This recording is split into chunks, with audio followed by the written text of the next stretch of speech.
नमस्कार मित्रों, किसी कवि ने कितनी सुंदर पंक्तियां लिखी हैं। तू खुद की तलाश में निकल, तू किस लिए उदास है। तू चल, तेरे वजूद की समय को भी तलाश है। मित्रों, इस दुनिया में, इस संसार में उसी व्यक्ति ने अपना नाम रोशन किया है जिसने अदम्य साहस का परिचय दिया है, जिसने अपनी कर्तव्य परायणता का परिचय दिया है। मित्रों, आज मैं आप लोगों के बीच कारगिल युद्ध के एक ऐसे शख्सियत की कहानी लेकर आया हूं जिसकी कहानी हमारे लिए कर्तव्य निर्वहन का मार्ग प्रशस्त करती है। हाँ मित्रों, मैं वह कहानी लेकर आया हूं जिसके बारे में टाइगर ऑफ टाइगर हिल कहा जाता है, जिसने मात्र 16 वर्ष की उम्र में भारतीय सेना को ज्वाइन किया और 19 वर्ष की उम्र में भारतीय सेना के इतिहास में सबसे कम उम्र में परमवीर चक्र प्राप्त करने का इतिहास रचा। जी हां दोस्तों, tiger of tiger hill grenadier Yogendra Singh Yadav, जो जीते जी एक किंवदंती बन चुके हैं। 1980 में जन्मा वह व्यक्ति 16 वर्ष की आयु में भारतीय सेना को ज्वाइन करता है। उनके पिता रामकरण सिंह भी भारतीय सेना का हिस्सा थे और वे 1962 में भारतीय चीन युद्ध में भाग ले चुके थे। 1965 और 1971 में भारत और पाकिस्तान के बीच जो युद्ध हुआ था उसमें भी उन्होंने हिस्सा लिया था और अपने पिता से इन युद्धों की कहानी सुनते सुनते बड़े हुए थे योगेंद्र सिंह यादव, और उनके दिल में भी बैठा हुआ था देश सेवा। वे चाहते थे कि मैं भी कुछ ऐसा करूं जिससे हमारे देश का सीना चौड़ा हो जाए, हम गौरवान्वित हों। तो दोस्तों, आज से 25 वर्ष पूर्व जिस कारगिल युद्ध को हमारे ऊपर थोपा गया था वह पाकिस्तान द्वारा दिया गया एक धोखा था, क्योंकि उस युद्ध से ठीक 3 महीने पहले भारत और पाकिस्तान के प्रधानमंत्रियों के बीच लाहौर घोषणा पत्र पर हस्ताक्षर हुए थे और उसके बावजूद पाकिस्तान की साजिश ने हमें कारगिल युद्ध में झोंक दिया।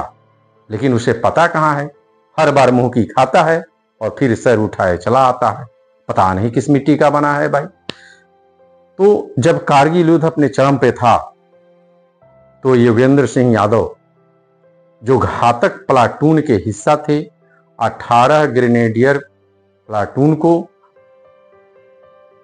टाइगर हिल फतह करने की जिम्मेवारी सौंपी गई। उस पर कब्जा करना था इन लोगों को। इनके साथ 21 सैनिकों का समूह था।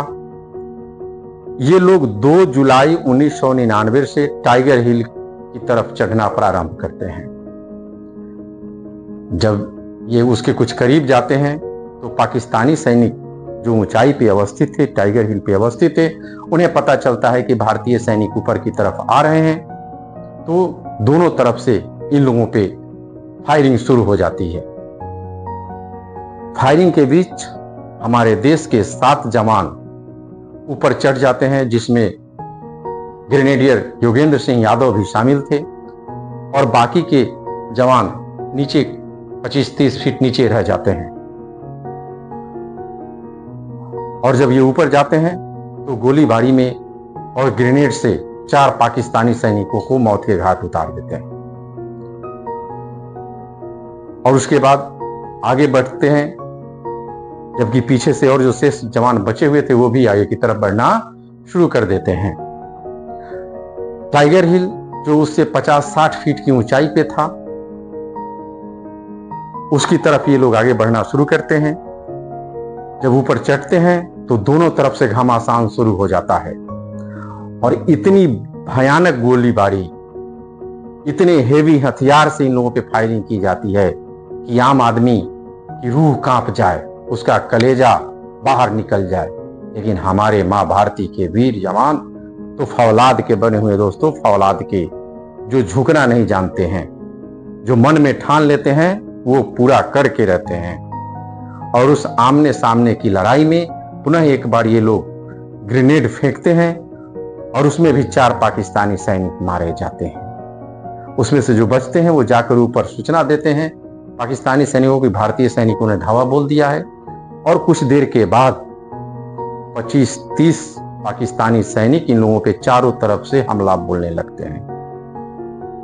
और चूंकि वे ऊपर थे, ऊपर से नीचे टारगेट लेना आसान था, लेकिन हमारे भारतीय सैनिकों के दिलो दिमाग में था कि ये टाइगर हिल जिससे NH-1 पे नियंत्रण किया जा सकता है, और NH-1 जो लेह और श्रीनगर को जोड़ता है, हमारी सेना को रसद पहुंचाने में काफी कठिनाई आ सकती है, वो बीच में आता था जिस पर टाइगर हिल से नियंत्रण किया जा सकता था। गोलीबारी जब इन लोगों के समाप्त होने लगते हैं, गोलीबारी में अपने हथियार, गोली बारूद, ग्रेनेड, तो ये फायरिंग बंद कर देते हैं और इंतजार करते हैं कि दुश्मन और करीब आए।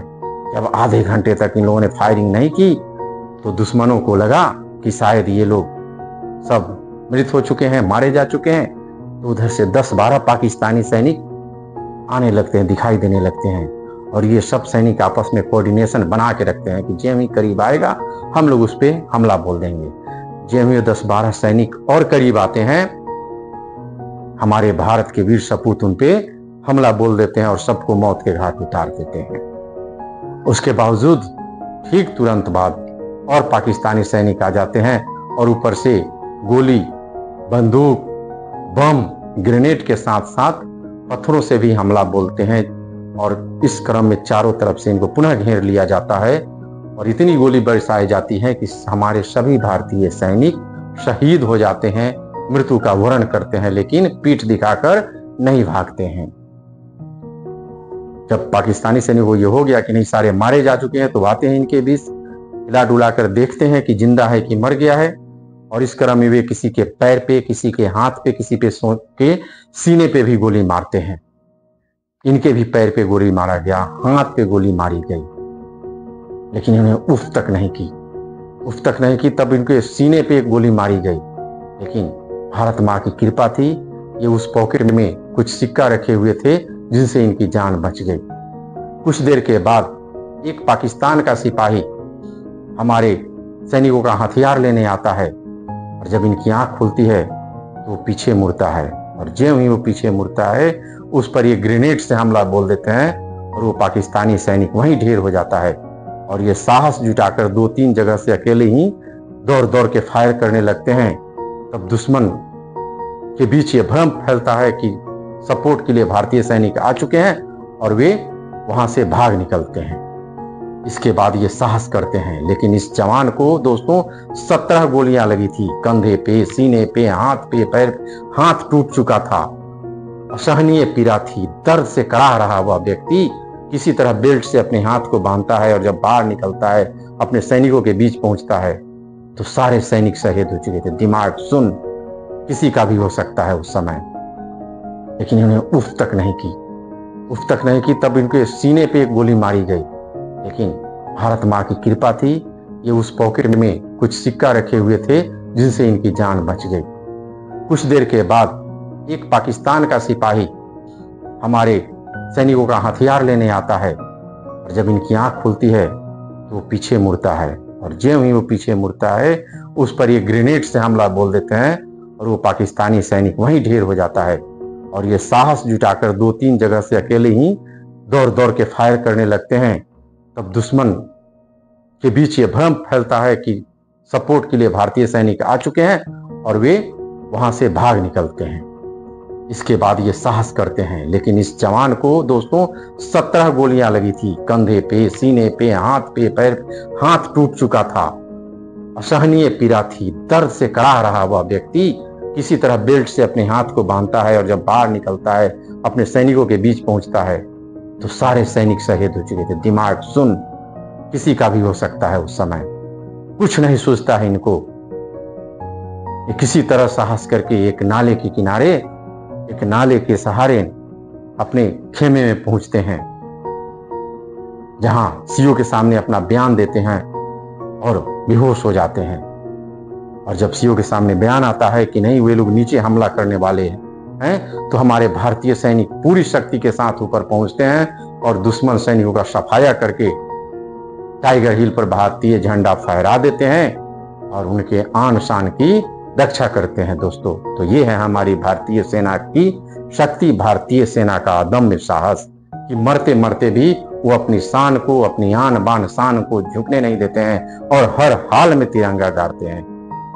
हमारे भारत माँ के वीर सपूतों को एक सलाम तो बनता है दोस्तों। और एक मजेदार बात तो तब हुई जब एक ही नाम के दो व्यक्ति थे, जिसमें एक योगेंद्र सिंह यादव शहीद हो चुके थे, और जब असमंजस की स्थिति आई कि किसे परमवीर चक्र दिया जाए, तो इनके सीनियर, इनके सेना प्रमुख जाके कहते हैं कि नहीं, ये आपके लिए है परमवीर चक्र, उन्हें दूसरा सेना मेडल मिला है। दोस्तों, तो ये थी योगेंद्र सिंह यादव की कहानी। उनके व्यक्तित्व से हम लोग कुछ अगर सीख सकते हैं तो ये कि परिस्थितियां कितनी भी मुश्किल हो, दुश्मन कितना ही ऊंचाई पर क्यों ना हो, उसे बढ़त कुछ भी हो, यदि हमारे अंदर देश प्रेम है तो हमें कोई जिगा नहीं सकता है, हमें कोई हरा नहीं सकता है। हम मरते मरते भी दुश्मन के दांत खट्टे कर सकते हैं, और हमने किया है और हम करते रहेंगे। जय हिंद, जय भारत।